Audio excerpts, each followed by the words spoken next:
Segunda sección, preguntas fundamentales. Capítulo 3. ¿De dónde vengo? Dios y mi origen. No estamos aquí por accidente. Las primeras páginas de la Biblia responden claramente muchas de las preguntas más profundas del corazón humano. ¿De dónde vengo? ¿Cómo llegué hasta aquí? ¿Cuál es mi identidad? Las palabras de la Biblia son sumamente claras. Dios creó al hombre a imagen suya, a imagen de Dios lo creó, varón y hembra los creó. Génesis 1:27. No estamos aquí por accidente. Esta explicación de nuestro origen no es la que ofrece la evolución naturalista, que afirma que somos fruto de la casualidad, luego de que átomos chocaran al azar entre sí durante miles de millones de años. Tampoco es la explicación del panteísmo, que afirma que todo es Dios y nosotros somos una extensión de Brahma, el Dios hindú supremo que es considerado como la base definitiva de todo ser. Por el contrario, según la cosmovisión cristiana, tú y yo estamos aquí porque Dios nos creó.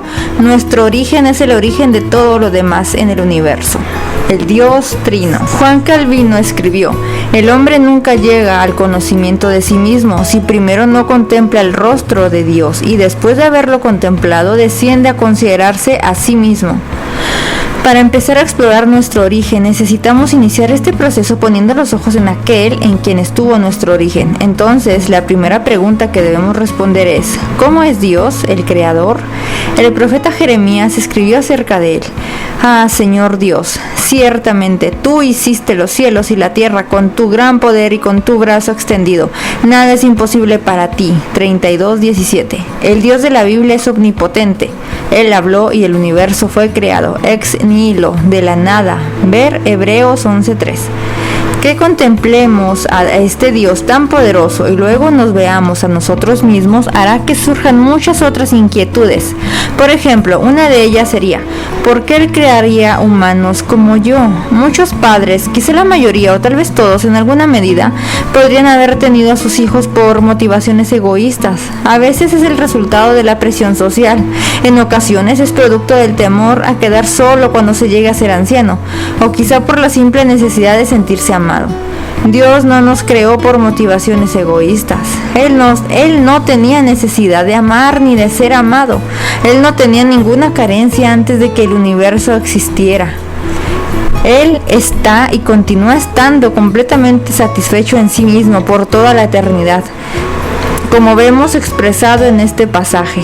El Dios que hizo el mundo y todo lo que en él hay, puesto que es Señor del cielo y de la tierra, no mora en templos hechos por manos de hombres, ni es servido por manos humanas, como si necesitara de algo, puesto que Él da a todos vida y aliento y todas las cosas. Hechos 17, 24 y 25. Entonces, ¿para qué crear seres humanos? Podríamos responder a esta pregunta de varias maneras. La primera es que Dios, por definición, es amor. Primera de Juan 4:8. Y el amor da al otro de manera natural, porque de tal manera amó Dios al mundo que dio a su Hijo unigénito para que todo aquel que cree en Él no se pierda, sino que tenga vida eterna. Juan 3:16. Dios quiso compartir la abundancia de su ser con los seres humanos para que puedan vivir eventualmente satisfactoriamente, de manera gozosa y en dependencia de Él.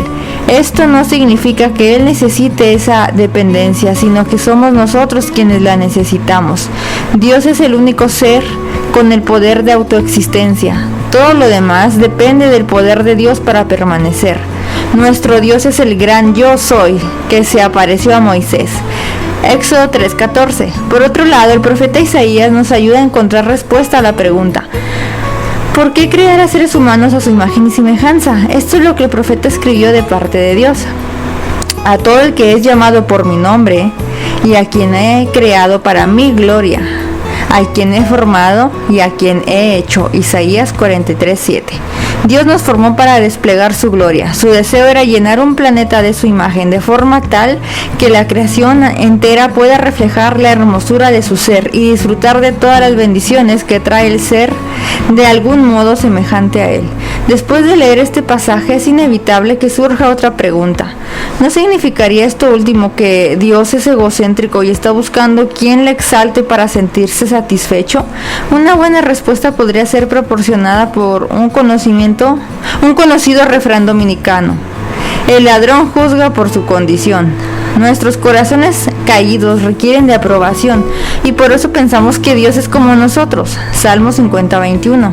De esa misma forma queremos ser el centro de atracción porque no toleramos que otro lo sea. Pero nuestro Dios no desea ser el centro de atracción por una razón muy sencilla. Él es el centro de atracción de toda la creación. Él es el centro de gravedad. Todo es atraído hacia Él porque Él es la fuente y sustento de todas las cosas. Todo emana de Él como creador y sustentador. Hebreos 1:3 y 11:3. Finalmente, como personas redimidas que hemos llegado a ser sus hijos, podemos añadir, porque somos hechura suya, creados en Cristo Jesús para hacer buenas obras, las cuales Dios preparó de antemano para que anduviéramos en ellas.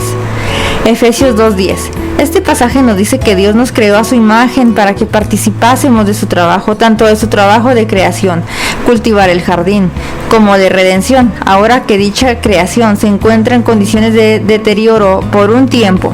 Qué enorme privilegio el de trabajar junto a nuestro Dios y bajo su dirección. Reflexionando en hacer todo para la gloria de Dios, hagamos la siguiente pregunta. Si la gloria no es para Dios, entonces ¿para quién sería? Obviamente sería para la criatura. Es un error que los seres humanos obren para buscar su propia gloria, pero para Dios, quien es el estándar de perfección, crearnos para su gloria es lo que corresponde. Les hago otra pregunta más. ¿Quién está por encima de Dios para que diga, haré esta creación para la gloria de este otro ser? La respuesta es, por supuesto, que no existe nadie. Dios creó los cielos por esa misma razón. Los cielos proclaman la gloria de Dios y el firmamento anuncia la obra de sus manos. Salmo 19:1. Dios hizo el universo para su gloria y no es algo que Él esconda. Que Dios reciba la gloria resulta en el bien de toda su creación. Cuando entiendas y estés conforme con este tipo de afirmación, y no solo conforme, sino también gozoso, ya habrás comenzado a entender la grandeza de Dios y su carácter santo y dadivoso. Los atributos de Dios. Si Dios nos hizo a su imagen y semejanza, creo que en este capítulo vale la pena ver cuáles son algunos de los atributos del Dios que nos dio origen. Eternidad. Por tanto, al Rey eterno, inmortal, invisible, al único Dios, a Él sea la gloria y honor por los siglos de los siglos. Amén. 1 Timoteo 1:17. Cuando hablamos de que Dios creó el universo, una de las preguntas más frecuentes es, ¿pero quién creó a Dios? Nuestras mentes a veces no alcanzan a dimensionar lo distinto que son la criatura y el creador. Por eso es fundamental que entendamos que el universo tuvo un comienzo y por eso necesita una causa. Pero Dios no tuvo comienzo. La ley de la causalidad establece que todo efecto tiene una causa. Pero Dios no es un efecto, Él es la causa. Él no fue creado, Dios es eterno. Sabiduría. Oh, profundidad de las riquezas y de la sabiduría y del conocimiento de Dios, cuán insondables son sus juicios e inescrutables sus caminos. Romanos 11:33.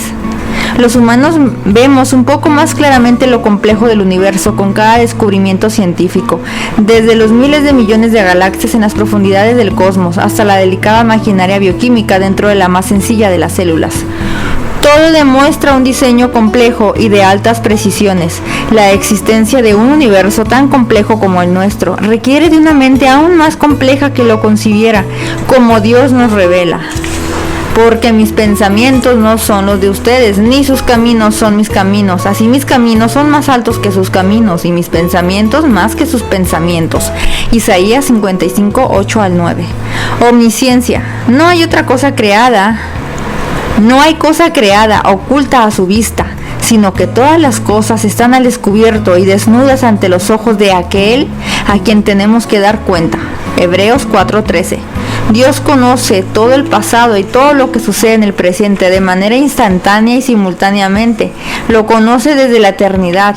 Dios no solamente conoce todo cuanto ha ocurrido, sino que conoce todo lo que pudo haber ocurrido, los hechos reales y los potenciales, los del pasado y los del futuro. En otras palabras, Él sabe lo que fue, lo que es, lo que será y lo que pudo haber sido.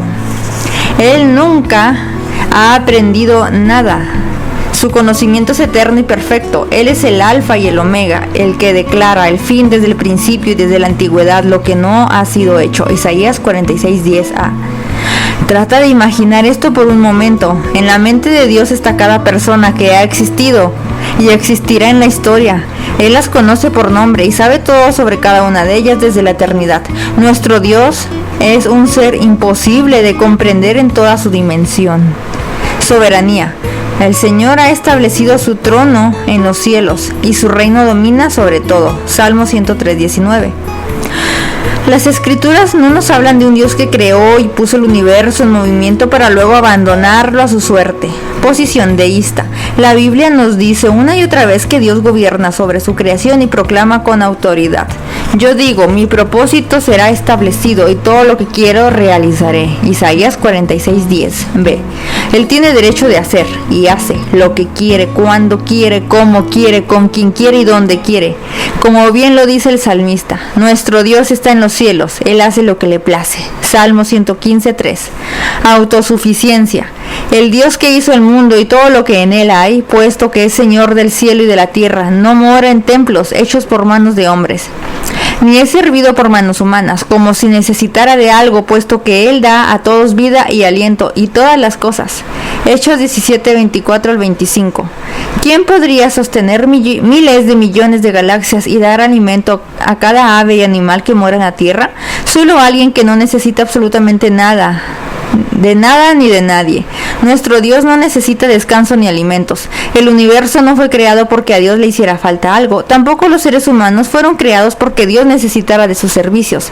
Él se deleitó en crear, pero no depende del universo ni de sus criaturas. Dios está completamente satisfecho en sí mismo, sin necesidad de nada externo a Él. Salmo 104. Esto es lo que los teólogos han llamado la aceidad de Dios. La aceidad de Dios es su atributo de autoexistencia e independencia. Perfección e inmutabilidad. Toda buena dádiva y todo don perfecto viene de lo alto, desciende del Padre de las luces, con el cual no hay cambio ni sombra de variación. Santiago 1:17. Muchos oran pensando que son capaces de cambiar la opinión de Dios o la forma en que Él estaba pensando obrar. Sustentan su afirmación usando pasajes como el siguiente: y al Señor le pesó haber hecho al hombre en la tierra y sintió tristeza en su corazón. Génesis 6:6. ¿Significa esto que Dios quiso dar marcha atrás cuando se dio cuenta de la profundidad de la maldad humana? No, de ninguna manera. Frases como estas que se encuentran en la Biblia son lo que se conoce como expresiones antropomórficas, atribuir características humanas a seres no humanos, que tienen una función didáctica porque nos ayudan a comprender mejor, desde nuestra perspectiva humana, el sentir de Dios en un momento dado. En el caso del pasaje mencionado en Génesis, lo que se busca mostrar es su desprecio por la maldad del ser humano. Algunos han pensado que la idea detrás de esta frase es que a Dios le dolió ver lo que el ser humano, creado a su imagen, era capaz de hacer. El punto fundamental es que en Dios no hay el más mínimo cambio de opinión. Las mismas escrituras dicen: Dios no es hombre para que mienta, ni hijo de hombre para que se arrepienta. ¿Lo ha dicho Él y no lo hará? ¿Ha hablado y no lo cumplirá? Números 23:19. Él no cambia, porque no necesita cambiar. Nuestro Dios es perfecto desde la eternidad hasta la eternidad. Hebreos 13:8. Cada pensamiento o cada idea es concebida perfectamente desde su inicio. Dios nos creó con un sentido de eternidad. John Ankenberg, John Weldon y Dylan Burroughs afirmaban en su libro Los hechos acerca de las religiones del mundo que no es una exageración decir que la historia de la humanidad es la historia de la religión. A lo largo de toda su historia, los seres humanos han mirado hacia arriba buscando a Dios. Escuchar esto no debe sorprender a los cristianos. Después de todo, la Biblia establece que Él ha hecho todo apropiado a su tiempo. También ha puesto la eternidad en sus corazones. Eclesiastés 3:11. El ser humano sabe en lo profundo de su ser que existe algo o alguien eterno. Algo distinto en sí quiere reconocerlo. El gran problema es que los seres humanos anhelan tener una respuesta para la pregunta de su origen, pero al mismo tiempo desean vivir en completa autonomía de Dios. Por eso afirma Pablo en Romanos: pues aunque conocían a Dios, no lo honraron como a Dios, ni le dieron gracias. Romanos 1:21a. Esto ha sido, por ejemplo, la raíz de muchos movimientos espiritistas y animistas y, por supuesto, de la cosmovisión naturalista. El ser humano quiere explicar por qué está en la tierra sin que eso signifique reconocer, honrar y someterse a su creador. Esta actitud de absoluta rebeldía no ha estado libre de consecuencias para la humanidad. Entonces surge otra pregunta: ¿cuáles han sido las consecuencias de este terrible error? Al principios de la década de los 50, el francés Albert Camus, un ateo y filósofo existencialista, comenzó a enseñar en los Estados Unidos. Camus enseñaba sobre lo absurdo de la vida y escribió que solo hay una pregunta filosófica seria, y es el suicidio. Imagina que eres un estudiante universitario de 19 o 20 años que observa cómo estas ideas definen la vida como algo que no tiene sentido y cómo esta nueva corriente se está propagando. Si estás aprendiendo que Dios no existe y que lo único que vale la pena preguntar es si uno debería suicidarse o no, ¿cuál sería la respuesta natural? ¿Cómo podríamos enfrentar una realidad así? Las únicas personas que respondieron erróneamente, pero de una manera consistente con lo que aprendieron en la década de los 50, fue la generación de los hippies en los años 60 del siglo pasado. Su reacción es entendible porque tal filosofía no les daba otra salida. Si Camus tenía razón, yo también quisiera escapar y vivir en otra dimensión, porque no se puede vivir con el dolor de que nada tenga sentido. Por supuesto, el continuo uso de drogas por parte de esos jóvenes rebeldes tuvo profundas consecuencias. Este movimiento dio pie a la revolución sexual de los años 70, que produjo el completo rechazo al control de los deseos sexuales formulados por la Iglesia, el Estado, la familia o cualquier otra institución. El sexo libre y sin mayores ataduras se hizo muy común como consecuencia de la disponibilidad generalizada de métodos anticonceptivos, legalizados en Estados Unidos en 1965, la legalización del aborto en 1973 y el uso de antibióticos para combatir las enfermedades de transmisión sexual. Como vemos, las ideas de los pensadores no se quedan en los centros universitarios, sino que permean la sociedad y ocasionan consecuencias muy serias. Esta breve explicación nos ofrece solo un pequeño vistazo a los peligros de no conocer o de rechazar a nuestros orígenes. Es muy importante que los cristianos no nos quedemos con la evidencia de Dios como creador para nosotros mismos. En el resto del capítulo repasaremos brevemente algunos de los argumentos más populares en contra de Dios como origen de la humanidad. ¿Cómo podemos responder a ellos? ¿Qué argumentos podemos utilizar para mostrarles la racionalidad de la existencia de un creador? Los argumentos en contra de la existencia de Dios. 1. La existencia del mal. Algunos sostienen el argumento de que Dios no puede existir porque ¿cómo permitiría tanta maldad y violencia en el mundo? Esto no es, sin duda, un argumento lógico, sino emocional. Algo emocional dentro de nosotros se revuelve al ver la maldad imperar y pensar que existe un Dios moral que parece no hacer nada al respecto. Para nosotros, también sería posible decir que, debido a la inmensidad del sufrimiento en el mundo, si Dios existe, entonces Dios debe ser muy malo. La simple existencia del mal no niega la existencia de Dios, ni tampoco niega su carácter santo. Solo deja ver que hay cosas de la existencia de Dios y el mal que no llegamos a comprender. Las escrituras nos dicen que Dios es bueno. Entonces, ¿cómo reconciliamos esa afirmación con la existencia del mal? Exploraremos este asunto con más profundidad en el capítulo 8. Por ahora, solo digamos que negar la existencia de Dios porque el mal existe es equivalente a visitar algunos lugares del planeta donde muchos dejan sus barbas y cabellos largos y concluir, solo viendo a la gente, que allá no existen los barberos ni las peluquerías.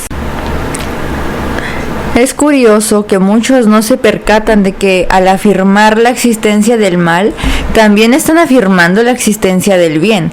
Podríamos preguntarles a esas personas, ¿de dónde obtienen ese entendimiento de bueno y malo? La definición del mal es arbitraria si Dios no existe, por lo tanto, las personas no podrían quejarse de su existencia. Dios es el marco de referencia para el bien y para determinar lo que es bueno. 2. La ciencia como explicación de nuestro origen. Existe la creencia popular de que la ciencia es la respuesta final que el ser humano necesitaba para tener una total comprensión de todas las cosas. En este sentido, muchos contraponen la fe con la ciencia. John Lennox, un brillante filósofo, matemático y apologista británico, utiliza una ilustración que puede ayudarnos a responder este argumento. Si tenemos agua hirviendo en una olla en la cocina y alguien nos pregunta ¿por qué está burbujeando el agua?, podemos responder de dos maneras. Una, porque el fuego está calentando las moléculas del líquido, haciéndolas vibrar con cada vez más energía hasta que pasan del estado líquido al gaseoso. O porque quiero hacerme un té. Existen distintos niveles posibles para explicar el universo y la ciencia. No es capaz de brindar todas las explicaciones necesarias posibles porque no fue diseñada para hacerlo y solo responde describiendo el mundo natural.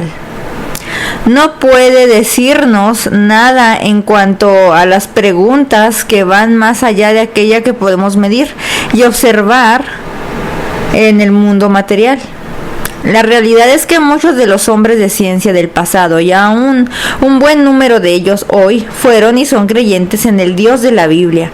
Hombres tales como Nicolás Copérnico, 1473-1543, astrónomo que estableció la teoría heliocéntrica que establece que la Tierra y los planetas giran alrededor del Sol. Galileo Galilei, 1564-1642, considerado por algunos como el padre de la astronomía moderna, por otros como el padre de la física moderna, y aún por otros le han llamado el padre de la ciencia. Johannes Kepler, 1571-1630, astrónomo y matemático, estableció que los cuerpos celestes tienen una órbita elíptica alrededor de los planetas. Isaac Newton, 1642-1727, físico y matemático, estableció la teoría de la fuerza de la gravedad. Francis Collins, 1950, genetista, director del proyecto del genoma humano. El espacio no nos permite seguir con la lista interminable de hombres y mujeres de ciencia que fueron cristianos en sus creencias. Realmente, como bien decía el matemático y físico francés Blaise Pascal, poca ciencia aleja de Dios, mucha ciencia acerca a Dios. Esto último es exactamente lo que ha venido ocurriendo, porque en la medida en que la ciencia se ha ido desarrollando, ese mismo conocimiento ha ido llevando a afirmar que sea necesario creer en la existencia de una inteligencia superior que diseñó el universo. Es de esa reflexión de donde nace la famosa frase del diseño inteligente. La siguiente cita explica lo que acabamos de afirmar más arriba.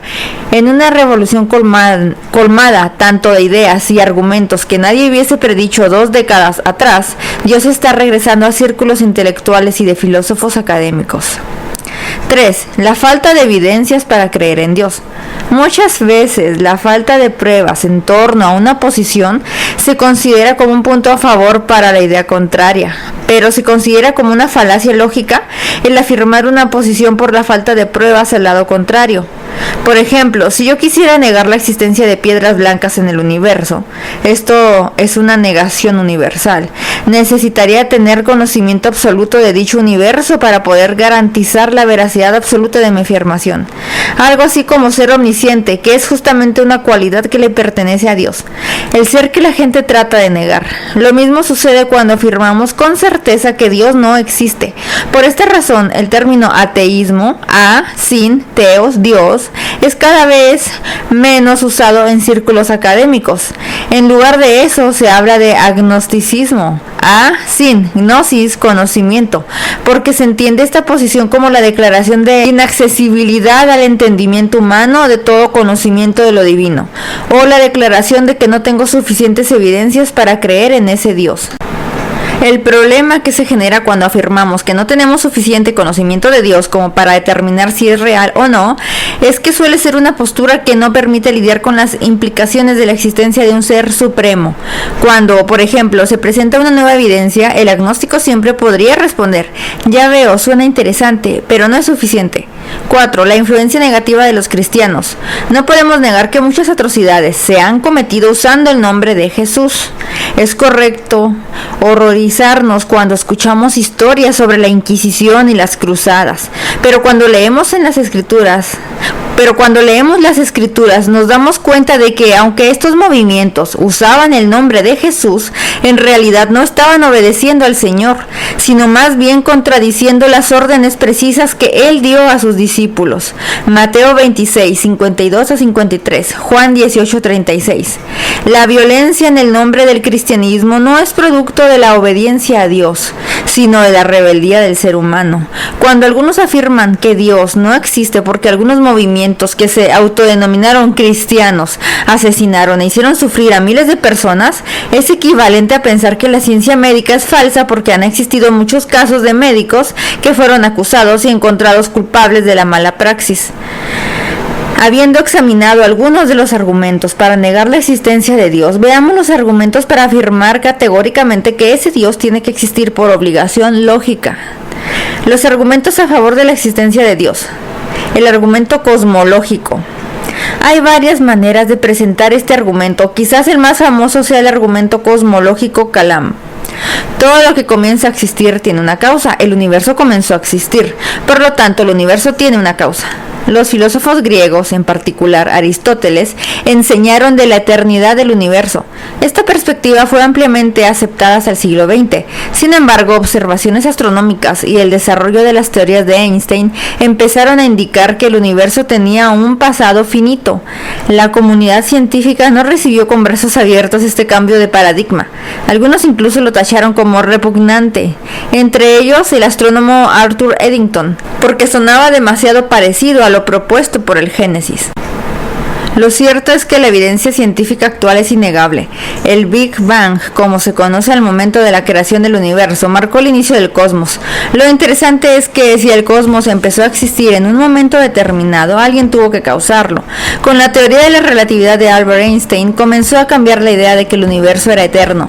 La ciencia ha establecido que si el universo tuvo un comienzo, entonces la energía, el tiempo, la materia y el espacio tuvieron todos un comienzo al mismo tiempo. Esto es justamente lo que la Biblia afirma desde el versículo 1 de Génesis capítulo 1. En el principio, tiempo, Dios, energía, creó los cielos, el espacio y la tierra, la materia. El creador de ese universo debe existir y ser inmaterial, vivir fuera del tiempo y del espacio. Nuestro Dios, como ya vimos, es eterno y por tanto siempre ha existido fuera del tiempo y del espacio. Cuando estos dos elementos no formaban parte del universo, antes que los montes fueran engendrados y nacieran la tierra y el mundo, desde la eternidad y hasta la eternidad, tú eres Dios. Salmo 92. Ser sin límites, infinito. Si los cielos y los cielos de los cielos no te pueden contener, cuanto menos esta casa que yo he edificado. Segunda de Crónicas 6:18.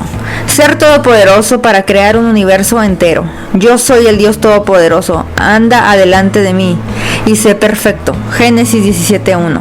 Ser inteligente y sabio para diseñar a la perfección. ¿Acaso no lo sabes? ¿Es que no lo has oído?